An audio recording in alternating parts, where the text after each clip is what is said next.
ನಮಸ್ಕಾರ ಸ್ನೇಹಿತರೆ, ಜುಲೈ 18ರಿಂದ ಈ 4 ರಾಶಿಗೆ ಭಾಗ್ಯೋದಯ. ಬುಧನಿಂದ ಧನ ಸಂಪತ್ತಿನ ಮಹಾಮಳೆ. ಹೌದು, ಗ್ರಹಗಳ ರಾಜಕುಮಾರ ಬುಧ ಗ್ರಹವು ಜುಲೈ 18ರಂದು ಸೂರ್ಯನಿಗೆ ಬಹಳ ಹತ್ತಿರ ಬರಲಿದೆ. ಇದರಿಂದಾಗಿ ಬುಧನು ಅಸ್ತಮಿಸುವ ಸ್ಥಿತಿಗೆ ಬರುತ್ತದೆ. ಬುಧ ಗ್ರಹವು ಅಸ್ತಮಿಸುವುದರಿಂದ ಕೆಲವು ರಾಶಿ ಚಕ್ರಗಳ ಅದೃಷ್ಟ ಹೆಚ್ಚಾಗುತ್ತದೆ. ಬುಧ ಗ್ರಹವು ಅಸ್ತಮಿಸುವುದರಿಂದ ಯಾವ ರಾಶಿ ಚಕ್ರಗಳು ಪ್ರಯೋಜನ ಪಡೆಯುತ್ತವೆ ಎಂದು ತಿಳಿಯೋಣ. ಜ್ಯೋತಿಷದಲ್ಲಿ ಬುಧನಿಗೆ ಗ್ರಹಗಳ ರಾಜಕುಮಾರ ಎಂದು ಬಿರುದನ್ನು ನೀಡಲಾಗಿದೆ. ಬುಧ ಪ್ರಸ್ತುತ ಕಟಕ ರಾಶಿಯಲ್ಲಿದ್ದಾನೆ. ಬುಧನನ್ನು ಬುದ್ಧಿವಂತಿಕೆ, ಸಂಭಾಷಣೆ, ವ್ಯವಹಾರ ಮತ್ತು ತರ್ಕದ ಸಂಕೇತವೆಂದು ಪರಿಗಣಿಸಲಾಗುತ್ತದೆ. ಬುಧ ಗ್ರಹವು ಸೂರ್ಯನಿಗೆ ಬಹಳ ಹತ್ತಿರ ಬಂದಾಗ ಅದು ಅಸ್ತಮಿಸುತ್ತದೆ ಮತ್ತು ಅದರ ಶಕ್ತಿ ಕಡಿಮೆಯಾಗುತ್ತದೆ. ಇನ್ನು ವೈದಿಕ ಪಂಚಾಂಗದ ಪ್ರಕಾರ ಬುಧವು ಜುಲೈ 18ರಂದು ರಾತ್ರಿ 8:14ಕ್ಕೆ ಕಟಕ ರಾಶಿಯಲ್ಲಿ ಅಸ್ತಮಿಸುತ್ತಾನೆ ಮತ್ತು ಆಗಸ್ಟ್ 11ರವರೆಗೆ ಈ ಸ್ಥಾನದಲ್ಲಿರುತ್ತಾನೆ. ಈ ಸಮಯದಲ್ಲಿ ಕೆಲವು ರಾಶಿಚಕ್ರ ಚಿಹ್ನೆಗಳು ಪ್ರಯೋಜನ ಪಡೆದರೆ ಕೆಲವು ರಾಶಿಗಳು ಜಾಗರೂಕರಾಗಿರಬೇಕಾಗುತ್ತದೆ. ಹಾಗಾಗಿ ಬುಧನ ಅಸ್ತದಿಂದ ಯಾವ ರಾಶಿಗೆ ಒಳಿತಾಗಲಿದೆ ಎಂದು ತಿಳಿಯೋಣ. ಕಟಕ ರಾಶಿಯಲ್ಲಿ ಬುಧನು ಮನಸ್ಸು ಮತ್ತು ಭಾವನೆಗಳಿಗೆ ಕಾರಣವಾಗುವ ಚಂದ್ರನ ಪ್ರಭಾವದಲ್ಲಿದ್ದಾನೆ.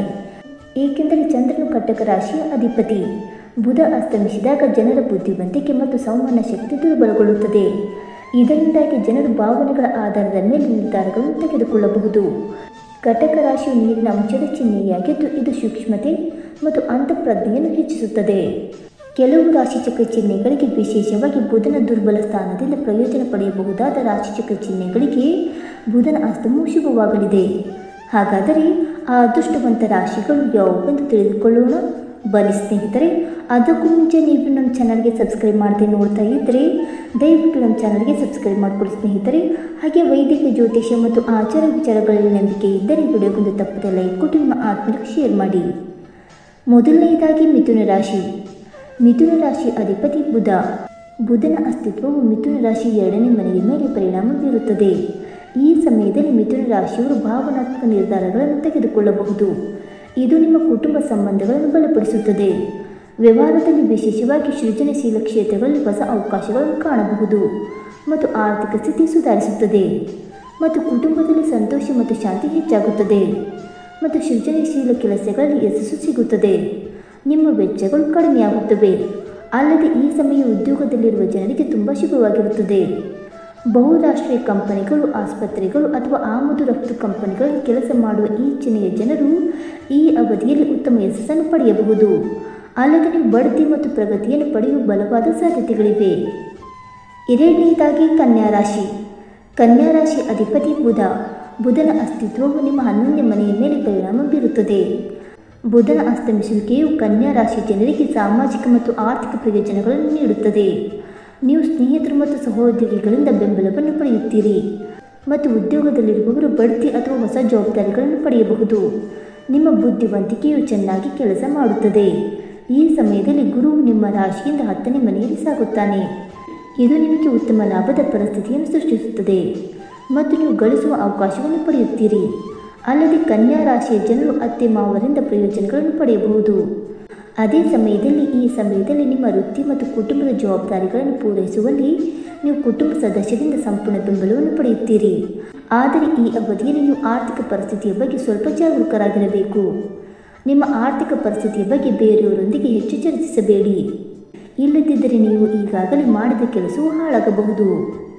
ಮೂರನೆಯದಾಗಿ ವೃಶ್ಚಿಕ ರಾಶಿ. ವೃಶ್ಚಿಕ ರಾಶಿಯವರು 9ನೇ ಮನೆಯ ಮೇಲೆ ಬುಧನು ಅಸ್ತಮಿಸುತ್ತದೆ. ಬುಧನ ಅಸ್ತಮಿಸುವಿಕೆಯು ಆಧ್ಯಾತ್ಮಿಕತೆ ಮತ್ತು ಅಧ್ಯಯನ ಕ್ಷೇತ್ರದಲ್ಲಿ ಈ ರಾಶಿ ಚಕ್ರಕ್ಕೆ ಉತ್ತಮ ಪ್ರಯೋಜನಗಳನ್ನು ನೀಡುತ್ತದೆ. ಈ ಸಮಯದಲ್ಲಿ ವೃಶ್ಚಿಕ ರಾಶಿಯವರು ತಮ್ಮ ಅಂತಃಪ್ರಜ್ಞೆಯೊಂದಿಗೆ ಸರಿಯಾದ ನಿರ್ಧಾರಗಳನ್ನು ತೆಗೆದುಕೊಳ್ಳಬಹುದು. ಪ್ರಯಾಣ ಮತ್ತು ಉನ್ನತ ಶಿಕ್ಷಣಕ್ಕೆ ಸಂಬಂಧಿಸಿದ ಕೆಲಸಗಳು ಯಶಸ್ವಿಯಾಗುತ್ತವೆ. ನೀವು ಹೆಚ್ಚು ಧೈರ್ಯ ಮತ್ತು ಉತ್ಸಾಹದಿಂದ ಕೆಲಸ ಮಾಡಲು ಸಾಧ್ಯವಾಗುತ್ತದೆ. ಇದರ ಜೊತೆಗೆ ಪ್ರೇಮ ಜೀವನದಲ್ಲಿ ನಿಮಗೆ ಸಂತೋಷ ಸಿಗುತ್ತದೆ. ಉನ್ನತ ಶಿಕ್ಷಣದ ಸಾಧ್ಯತೆ ಇರುತ್ತದೆ. ಮಕ್ಕಳ ಕಡೆಯಿಂದಲೂ ನಿಮಗೆ ಸಂತೋಷ ಸಿಗುತ್ತದೆ. ಮಕ್ಕಳನ್ನು ಹೊಂದಲು ಬಯಸುವ ಜನರು ಈ ವಿಷಯದಲ್ಲಿ ಸಂತೋಷವನ್ನು ಪಡೆಯಬಹುದು.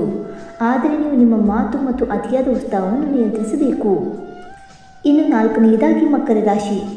ಮಕರ ರಾಶಿಯವರಿಗೆ ಬುಧನ ಅಸ್ತಮಿಸುವಿಕೆಯು 7ನೇ ಮನೆಯ ಮೇಲೆ ಪರಿಣಾಮ ಬೀರುತ್ತದೆ. ಮಕರ ರಾಶಿಯವರಿಗೆ ವೈವಾಹಿಕ ಮತ್ತು ವ್ಯವಹಾರ ಸಂಬಂಧಗಳಲ್ಲಿ ಬುಧನ ಅಸ್ತಮಿಸುವಿಕೆಯು ಸ್ಥಿರತೆಯನ್ನು ತರುತ್ತದೆ. ಈ ಸಮಯದಲ್ಲಿ ಭಾವನಾತ್ಮಕ ತಿಳುವಳಿಕೆ ಹೆಚ್ಚಾಗುತ್ತದೆ. ಇದು ಸಂಬಂಧಗಳನ್ನು ಸುಧಾರಿಸುತ್ತದೆ ಮತ್ತು ವ್ಯವಹಾರದಲ್ಲಿ ಪಾಲುದಾರಿಕೆಯೊಂದಿಗಿನ ಸಂಬಂಧಗಳು ಬಲಗೊಳ್ಳುತ್ತವೆ. ಈ ಸಮಯದಲ್ಲಿ ನೀವು ಪಾಲುದಾರಿಕೆಯಲ್ಲಿ ಯಶಸ್ಸನ್ನು ಪಡೆಯುತ್ತೀರಿ. ಇದರೊಂದಿಗೆ ದಾಂಪತ್ಯ ಜೀವನದಲ್ಲಿ ಸಂತೋಷ ಮತ್ತು ವ್ಯವಹಾರದಲ್ಲಿ ಸ್ಥಿರತೆ ಇರುತ್ತದೆ. ಸ್ನೇಹಿತರೆ, ಈ ಮಾಹಿತಿ ನಿಮಗೆ ಇಷ್ಟವಾಯಿತಾ? ಇಷ್ಟವಾಗಿದ್ದರೆ ವಿಡಿಯೋಗೊಂದು ಲೈಕ್ ಮಾಡಿ, ಶೇರ್ ಮಾಡಿ. ಹಾಗೆ ನಿಮ್ಮ ಅನಿಸಿಕೆ ಮತ್ತು ಅಭಿಪ್ರಾಯವನ್ನು ತಪ್ಪದೆ ಕಮೆಂಟ್ ಮೂಲಕ ತಿಳಿಸಿ. ಸ್ನೇಹಿತರೆ, ವಿಡಿಯೋ ನೋಡಿದ್ದಕ್ಕಾಗಿ ಧನ್ಯವಾದಗಳು. Thank you so much.